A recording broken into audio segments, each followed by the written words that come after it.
Hello বন্ধুরা, আশা করি আপনারা সবাই ভালো আছেন, সুস্থ আছেন। তো আজকে আপনাদের জন্য আবার একটি আকর্ষণীয় ভিডিও নিয়ে উপস্থিত হলাম।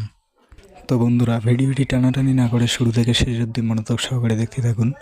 আর আমার চ্যানেলে যদি কেউ নতুন হয়ে থাকেন, চ্যানেলটিকে সাবস্ক্রাইব করে পাশে থাকা বেল আইকনটি অল করে দেবেন, যাতে এরকম নতুন নতুন ভিডিও পেতে আপনাদের সুবিধা হয়।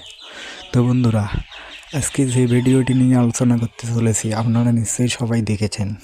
তো বন্ধুরা, সেই ভিডিওটির বিস্তারিতভাবে জানিয়ে দেওয়া হবে শুরু থেকে শেষ অবধি। বন্ধুরা, ভিডিওটি শুরু থেকে শেষ অবধি মনোযোগ সহকারে দেখতে থাকুন, কোথাও টানাটানি করে দেখলে বুঝতে পারবেন না। তো বন্ধুরা, মার্ডার ভিডিওটির পার্ট 1 আপনারা নিশ্চয়ই সবাই দেখেছেন। তো এখন মনে মনে ভাবতেছেন যে এই ভিডিওটির পার্ট 2 আসবে কি আসবে না, তার সব কিছুই জানিয়ে দেওয়া হবে আজকের এই ভিডিওর মাধ্যমে। তো বন্ধুরা, মার্ডার ভিডিওটির পার্ট 2 আর আসবে না, এটা এইখানে পার্ট 1ই সম্পূর্ণ শেষ করে দেওয়া হয়েছে। এর পরবর্তী আপনারা নতুন কোনো ভিডিও দেখতে পারবেন পল্লীগ্রাম টিভি ইউটিউব চ্যানেলে।